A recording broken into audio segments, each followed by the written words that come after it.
Hello, welcome to the Rachel Roth Show.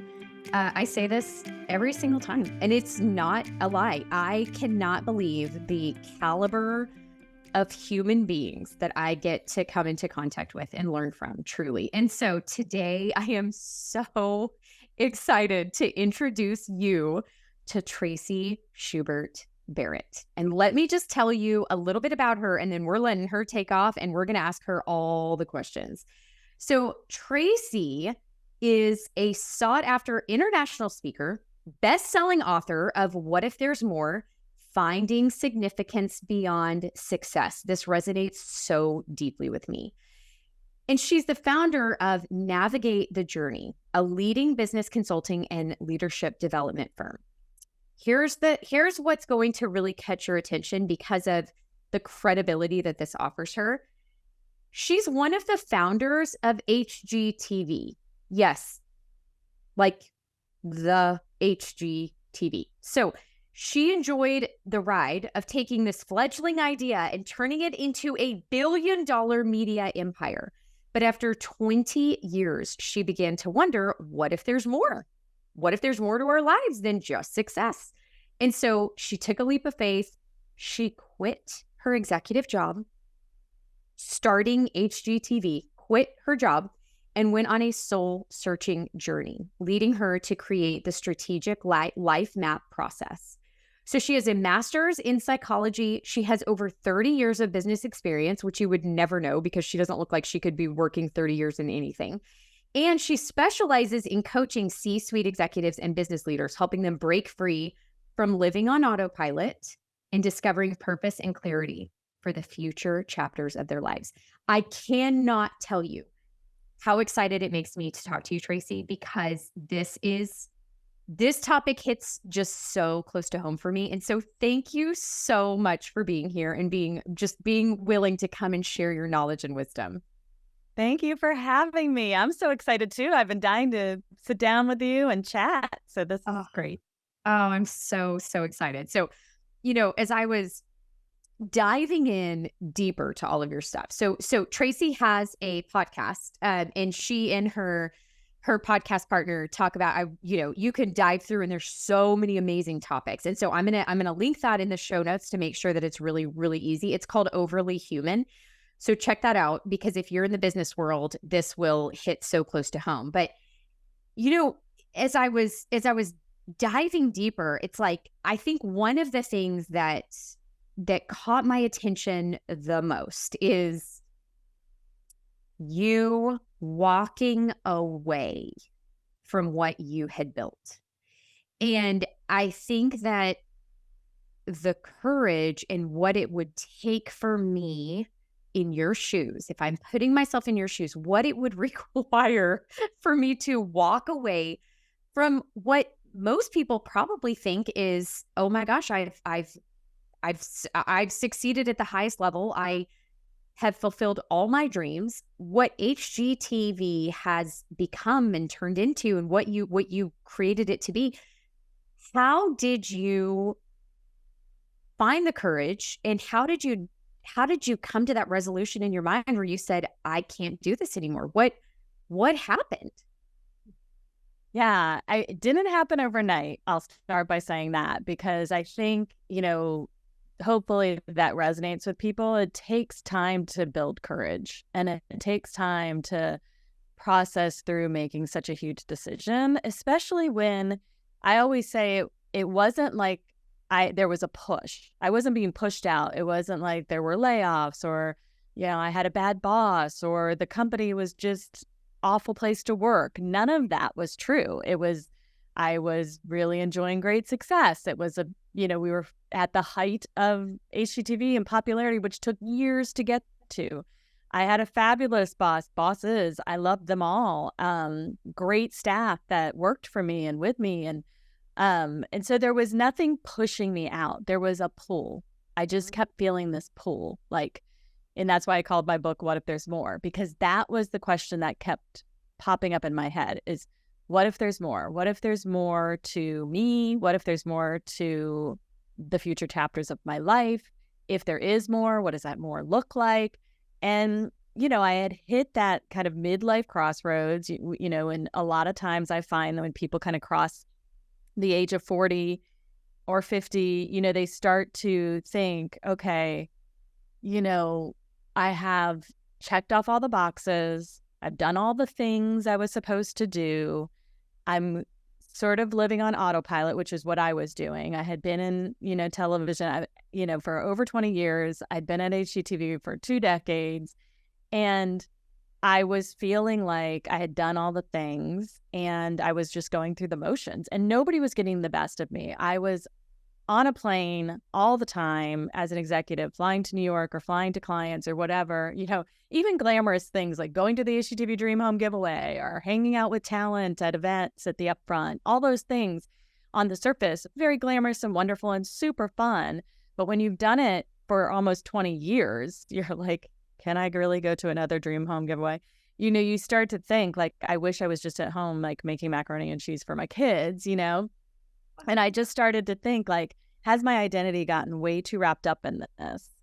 And what would life be like if I sort of hit pause, rediscovered who I was, and maybe reimagined something different for myself on my own terms and get some agency back in my life? And instead of nobody getting the best of me, including me, starting to reimagine a different future. I mean, that is truly, when you said there wasn't something pushing me out, there was a pull for more. I'm like, oh my gosh, that encapsulates it so beautifully. And that is what I have experienced is so much in my life. Like I'm just blown away by how applicable this is to my life. So I am curious, when you walk away from that, like, and this is something that I seriously wonder, and I want to hear your answer because I'm going to answer it too. How do you walk away from the life that you've built or start to pivot away from the life that you've built and the income that you had built working 20 plus years for HGTV? Like, how do you walk away from that? Because we a lot of times like have built a life around a certain level of income and things like that. And so you want to pivot, but you feel stuck and you feel like you're a prisoner to your income. So like, what was your answer to that? And how did you handle that? Yeah, I think that's one of the reasons. Well, there are many reasons people thought I was crazy, including my bosses. That were when I resigned, they were like, "Wait, what? What are you talking about?" Because it wasn't like, I mean, my husband was working basically in ministry and nonprofit world. It wasn't like I had, I was married to some venture capitalist or something, and it was like easy for me to rely on our dual income family. It wasn't like that. Because we decided as a couple, we're making a big decision that was a huge, huge risk. And I say that only because I know some people look at women and they think, oh, well, women have so many choices when it comes to working or not working. And that's not, a true thing. And so I don't want anybody assuming like, oh, it was easy for her because she's a woman and married. It wasn't. I was, the primary breadwinner. But I think we just looked at our life and said, at what point is enough? When is enough enough? And the number one fear was, I had 2 big fears. The number one fear was money. I'm just going to say it. It was money. Yeah, girl, I'm glad. Say it. Call it out. That is the truth. Yeah, exactly. And I wasn't living in the middle of nowhere, USA. I was living in downtown Chicago. So it wasn't, my gosh. Yeah. Expenses and property taxes and all the things. So on paper, it looked insane what I was doing, especially because there, again, was no reason for me to leave. Like it was, I felt very guilty, about the whole decision. Like I was being selfish. But we also knew how to live frugally. We had saved for it. We had been talking about it for a couple of years. We had done all the smart things. You know, we weren't making a dumb decision. We really had set ourselves up financially to be able to afford this transition. So I will say that it wasn't easy, but we were smart about it. The second fear I had was identity. I was fearful that I was going to quit and there was going to be this identity crisis, even though I knew that my identity didn't rest in what I did. I knew it rested in who I was, but I needed to rediscover who I was so that I could rest in that identity. So I knew it was going to be a process getting there. I mean, this is so profoundly stated, because I will say in so many different professions, right? Like if you look at a doctor, if you look at a professional athlete, if you look at even a teacher, right? Like I have teacher friends and older friends and things that have taught for decades, and they've taught and taught and taught. And it's like when you step away from that, it has become so synonymous with that is who you are. And what you do is actually not who you are. Your identity is so much more than that. And this is something that's incredibly passionate in, like, I am super passionate about identity, like more than you know. So we're going to have a little we're going to have a little dissertation after this, and I'm going to give you like all these things, and I'm so excited. But I mean, it's like, wow. So you're at this point and you're walking away and you're like, this has been my identity. And also like growing something to be so successful makes it even harder. Like if it was fledgling and falling apart, it would probably be easier to walk away, right? Like it's like super successful. So you're at this point and you're like, I am going to walk away. So you make that decision to walk away. What happened to your identity at that point? Like what was step one? What did you do to combat that?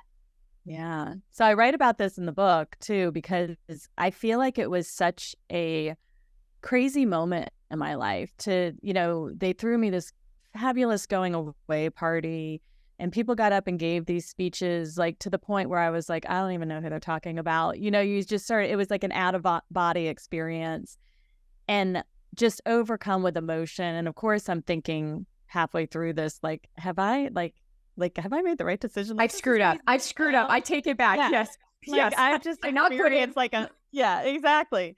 So you're feeling all the emotions and, the next day I can completely remember waking up and walking downstairs in my house and just feeling naked, like feeling like, wow, like I'm not 100% sure what I'm supposed to feel like. I've never not had a job since I was like 15. Like this feels really weird. To what do I do with myself, and then how do I keep myself from filling that empty space with just another job, or filling my empty space with saying, okay, well, that's not my job. Being a mom's my job. And because I've seen so many women say, well, my calling is to be a mom or my job's to be a mom. And it's like, that's a role. It's not your identity. And one of the reasons why I'm super thankful I didn't make it my identity, it is a huge part of my life. It's a very important part of my life. I just adore my girls, but they are getting ready to leave the nest. They're junior and senior in high school. We're looking at colleges. We're doing all these college visits. And I'm at this stage of life where now I can say to all the women who have young kids, like, look, whether you like it or not, the time's going to come.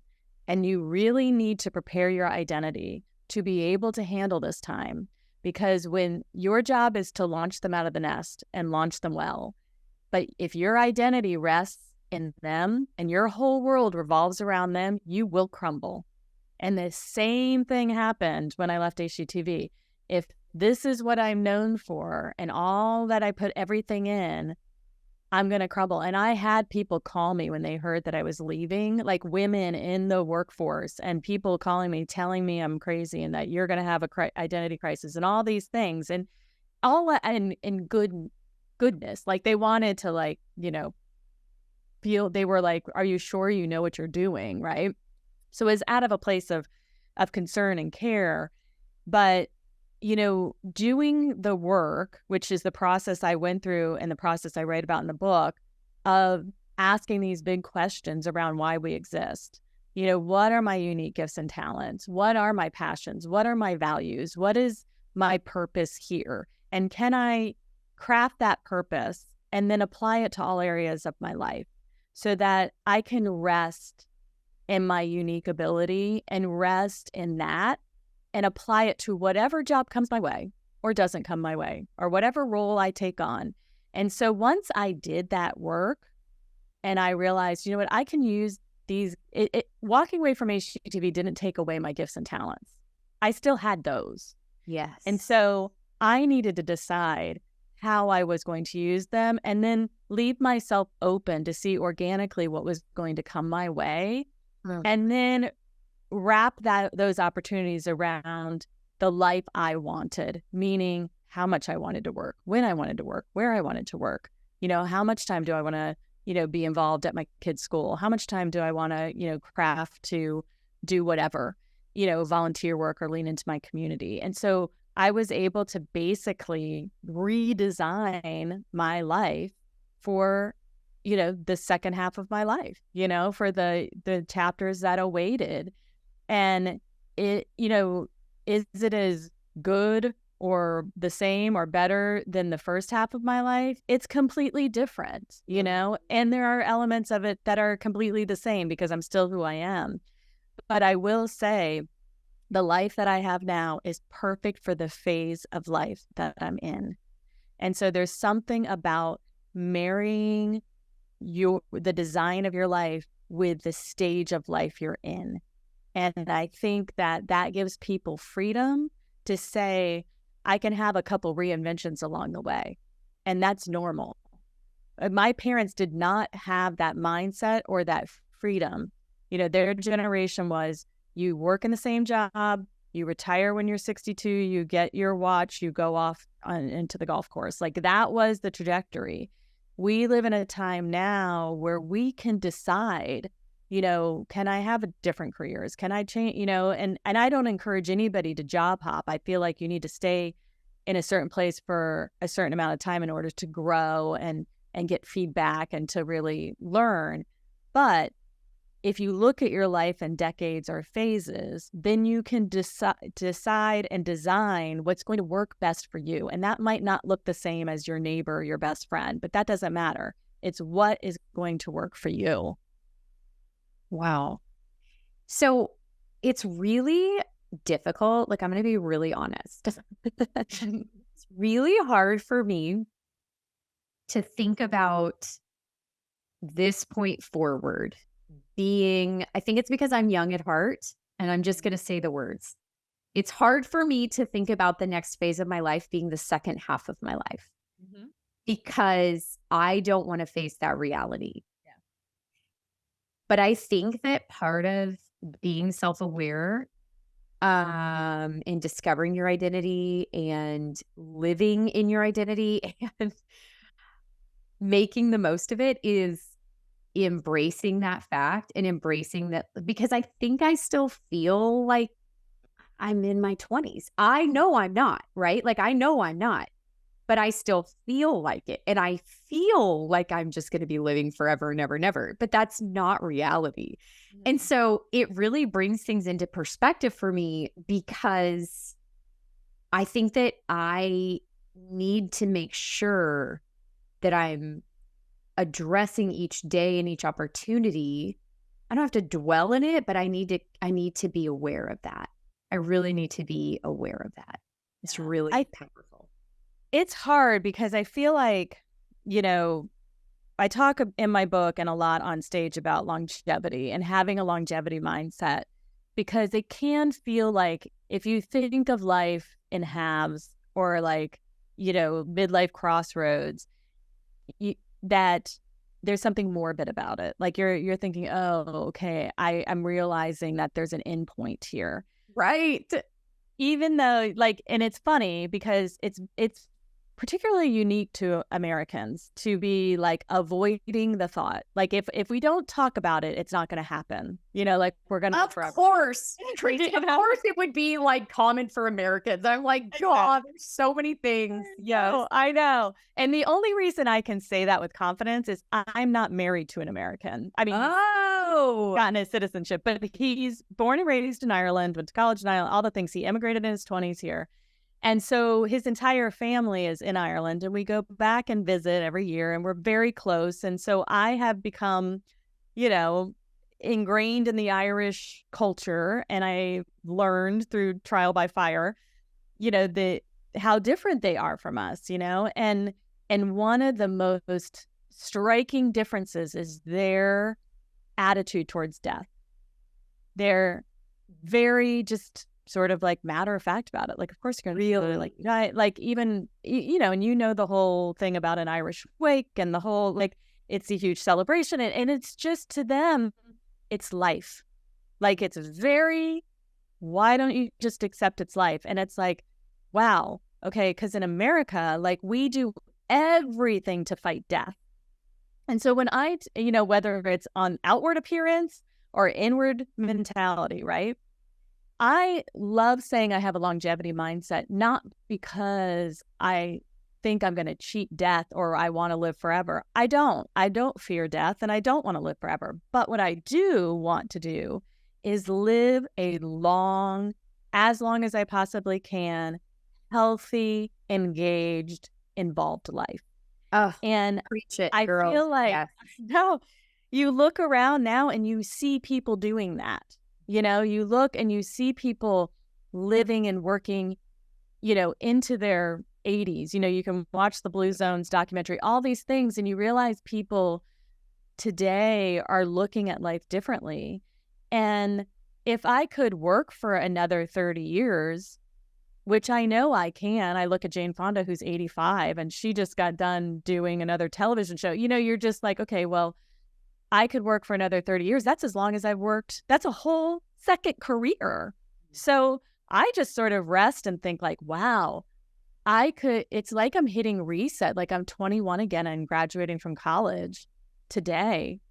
I'm going to feel like I'm graduating from college again. It's just a whole new adventure that I'm going on, as opposed to saying, oh, thinking about my second half of life is so morbid. You know, it's all about mindset. And I think that, you know, it's so great to hear you kind of be so honest and vulnerable about it, because that's how we all feel, right? And that's our first step, is to admit it, to say it out loud, and then say, okay, I've said it. I've said it out loud. So now how am I going to pivot? How am I going to have the right mindset to really embrace everything I want to embrace, and to realize, my goodness, I have decades ahead of me. That is a long time. So why do I have to buy into this hustle culture? Why do I feel like I have to build Rome in a day? And why do I feel like I have to do all this by tomorrow? You don't, because you've accepted a different mindset, and you're going to rest in who you are. You're going to rest in the long road ahead of you, and you're going to do it at your own pace, the pace that works for you and your kids and your family and your extended family and your friends. You know, you're just going to take a breath. And I think like that's freedom, right? So freeing. Yes. And in my old age, I'm not old. I'm super young. Not at all. So young. But what I have realized, and it's so funny because I can see the stark difference, is I used to be terrified that I wasn't moving fast enough. I wasn't moving fast enough. I wasn't making every minute count. I wasn't, you know, moving in my career fast enough. I wasn't whatever. And I have found sort of a slower, contemplative approach being serving me so much better. And it's not that I'm not accomplishing things. It's that I took the rush away, where I don't feel that need to rush every decision and rush every move. And so I kind of think things through a little bit more now. And it's so much more effective when I do move. Mm. Just that slower approach to, okay, I've got a lot ahead of me. You're right. Rome, I don't need to build Rome tomorrow. My husband always says, Rome was not built in a day. They were laying bricks every hour. And so it's like just one brick at a time, one brick at a time, and not feeling like the world is going to end. So one of the things that one of the things that I really struggle with, because I'm constantly coming up with new ideas. The more years in my life, the more I study and learn and love to dive into a topic, whether it's like blood sugar and metabolism, or I don't know. I mean, like, pick a topic. I've probably done a deep dive on it, honestly. And so the older I get, the less I realize I know.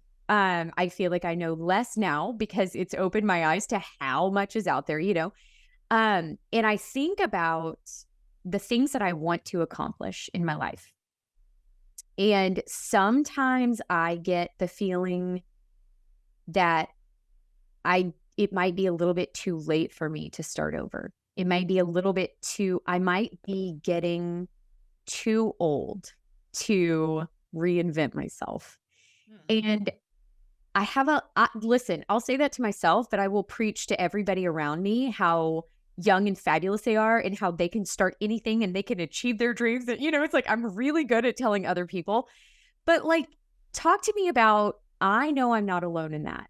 Talk to me about if somebody's listening right now and they're like, yeah, that all sounds really great, Traci. That sounds awesome, but I'm too old. I'm too old to reinvent myself. I'm too old to pursue that dream. I'm too old. What do you say to that? Well, sometimes I feel like the best response to that is to give examples so that you can see the people who've gone before you. And so I list a bunch of them in my book, like Vera Wang, who didn't start her company and decide to design wedding dresses until she was 40. Or Peter Drucker. Peter Drucker is the father of modern management. If people don't know who he is, he's a very famous business guru. He's famous because of the books he wrote. He wrote 2/3, the vast majority, including his most popular best-selling book, after the age of 65. No. Yes. Wow. So, people like that, or thinking about, Martha Stewart didn't get on television until well into her 40s. Julia Child didn't get a television show until she didn't even become known as anything or even start writing her cookbook until she was in her 40s. So, you think about these people who basically had second careers or basically started at, what is your age today, and so you think, oh my goodness, or Stephen Covey's a great example. He probably has one of the best-selling books of all time, 7 Habits of Highly Effective People. It took him Love that book. I know. It took him 10 years to write that book. 10 years. Really? 10 years? 10 years. He did not publish it until after the age of 54.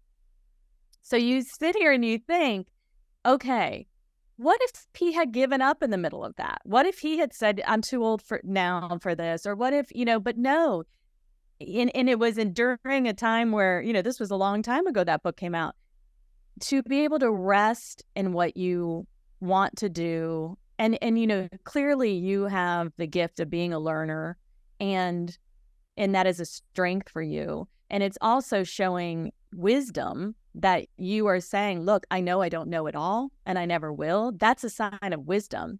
So part of me feels like, well, a huge part of me believes that things like writing books or launching courses or, putting your message out into the world or, and there's a big part of me that says, you know what, you shouldn't be doing that until you've been through the ringer, until you have, paid your dues, until you have done an insane amount of learning. I don't care what age you are, but if you haven't sat down and been mentored and coached, and you haven't read and learned and educated yourself, and you haven't done, exploring and sketching and visioning and all of those things, then you're doing yourself a disservice. So sometimes that takes decades before you really are baked and ready to go, And Yes, so like, I'm thinking about like somebody giving parenting advice before they have children. exactly. It's like you just haven't lived the actual reality of what it's like. And so I was so judgy. I would see people and be like, my children will never do that. They will never act that way in a restaurant. They will never, whatever. And then welcome to reality, right? Like welcome to actual life where you experience it yourself. And then you can speak from a completely different level of experience. This Yeah. makes so much sense. Yeah.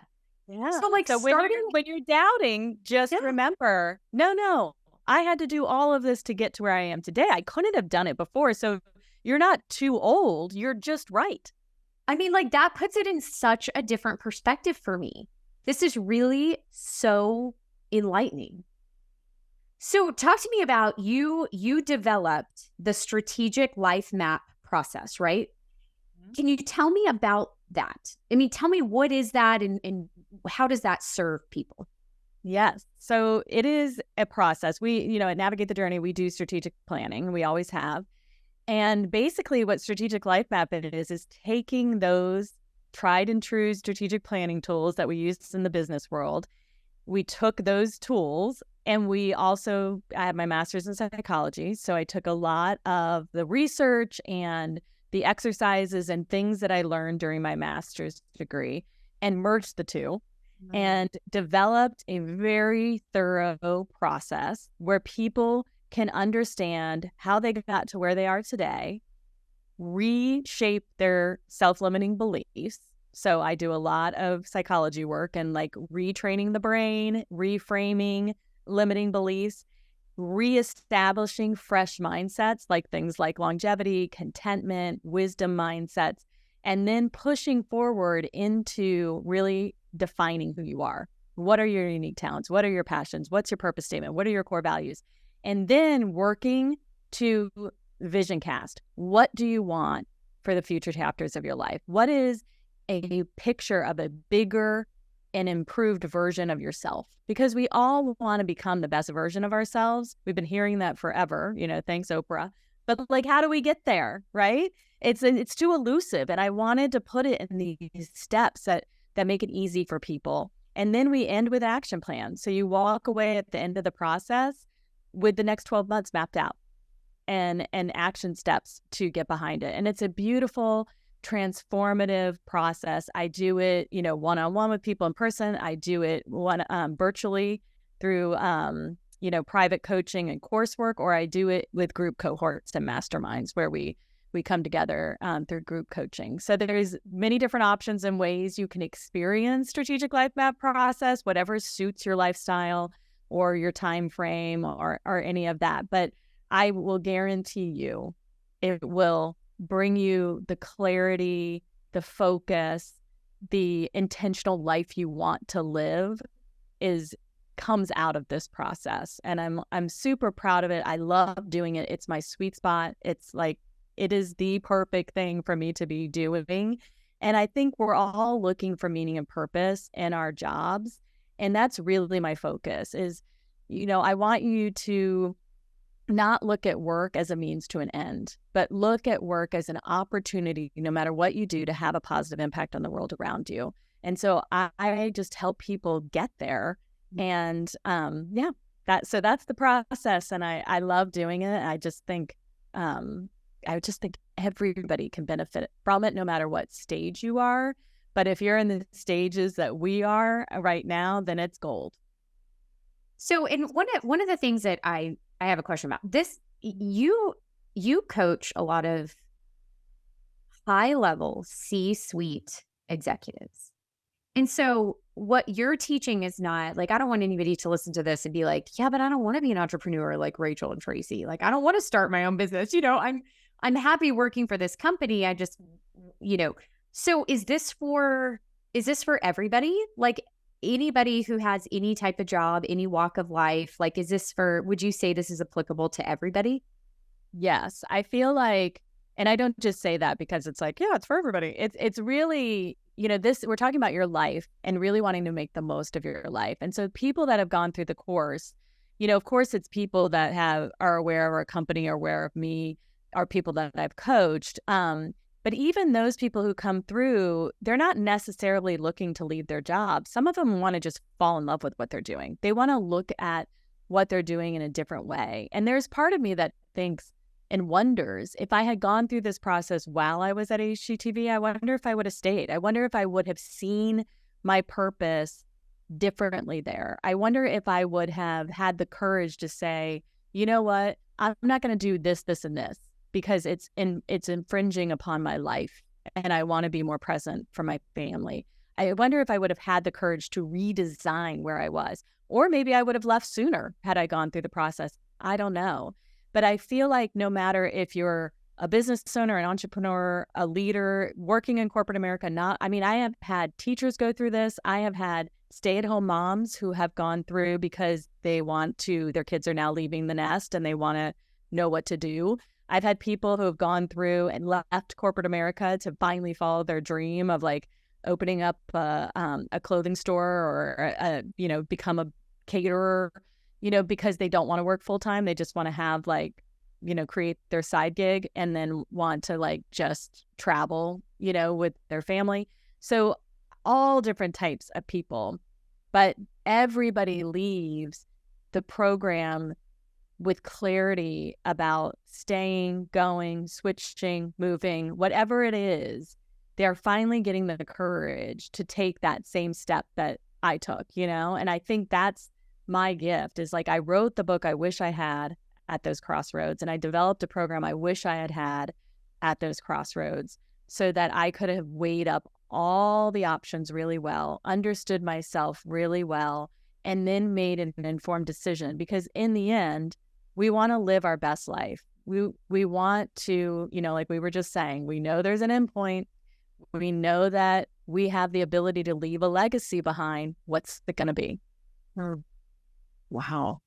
That's so amazing. And I'm thinking about all the different hats that I've worn from, corporate America early in my career to understanding what it even meant to create an income. And my, kind of going through those steps, I would say was more difficult because I was doing it not on purpose. I was kind of doing it by failing and then figuring it out and then failing again and then figuring it out. And so I feel like so much heartache could have been avoided if I had gone through a process like this. And probably, I would probably be like a billionaire by now, Traci, because I would have figured it all out like, so much earlier.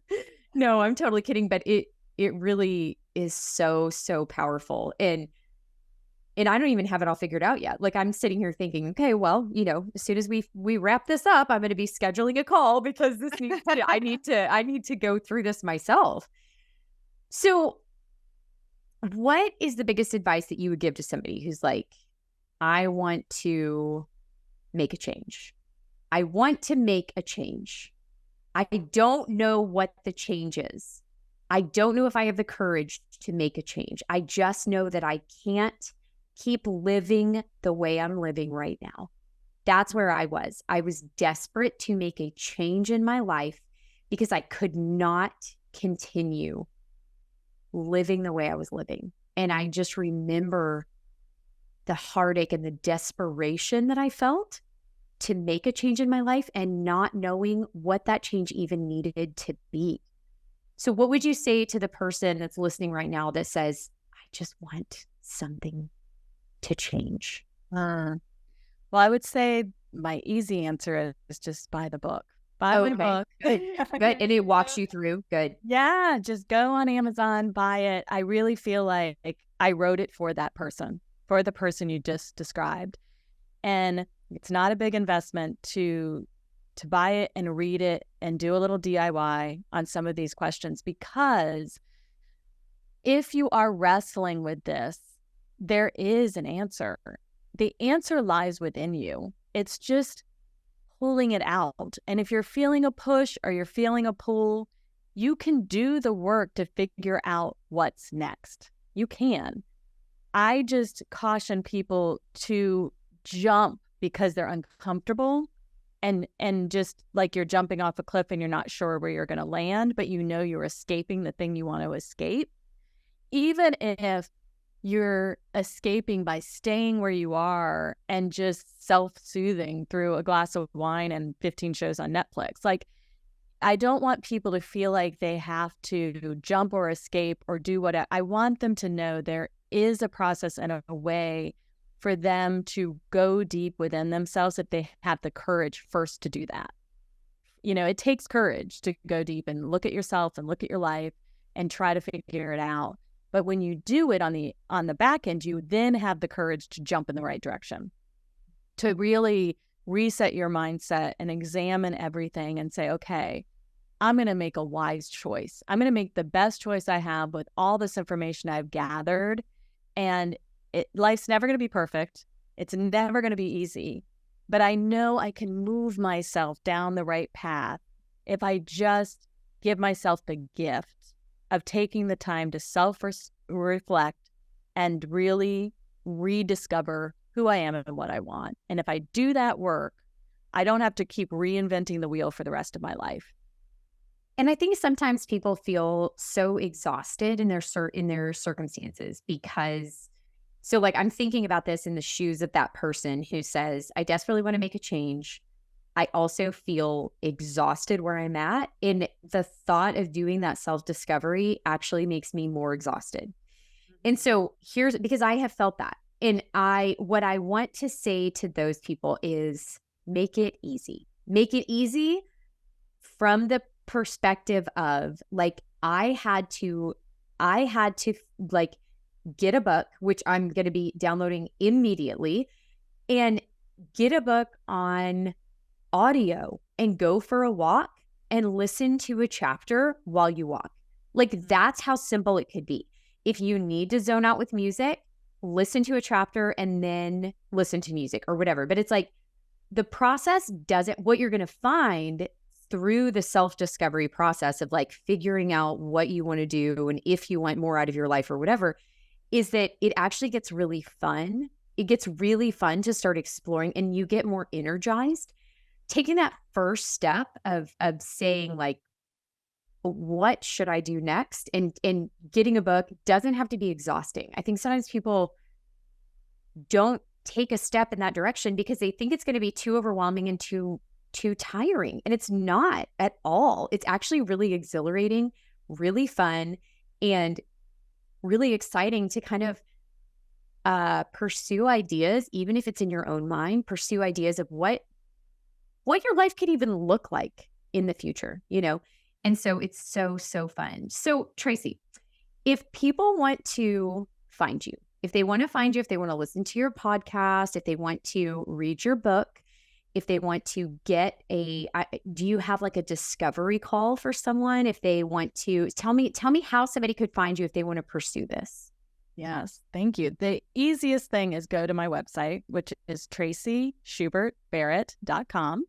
And you can put that in the show notes and you'll find everything there. You'll find my book, you'll find the course, you'll find a way to contact me and set up a discovery call. And, you know, of course, if you just want to go straight to the book, you can go, it's available everywhere, but everybody tends to just want to go to Amazon, and that's fine. Go to Amazon. I recorded the book myself. So if you want to do Audible and go on a walk like you suggest, I think that's a fabulous idea. And you can have me in your head, whether you like it or not. Yeah. But I think I agree with you. It is the easiest way to just take that first step and start to feel, you know, the release and the motivation to really, you know, rediscover who you are, because, you know, nobody can find us valuable until we find ourselves valuable first.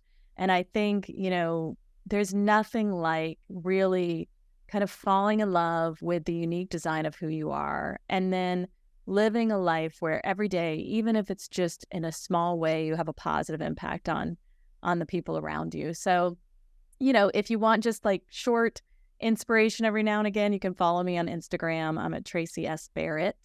And yeah, so I love connecting and talking to people about this. So I really, really hope that everybody can see themselves as valuable and want to find the best chapters, no matter where they are in life. But definitely, if you're at that midlife crossroads, there are some fabulous chapters ahead of you. You just need to write them. Ugh, that is such a beautiful way to end things. And you're so right. You just need to write them. And so taking control of your future. I read a quote, and it said, "Don't live the same year 75 times and call it a life." And I was like, oh my gosh.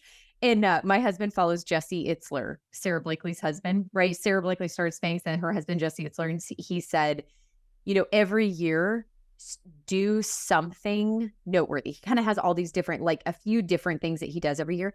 And he's like, do one big thing every year.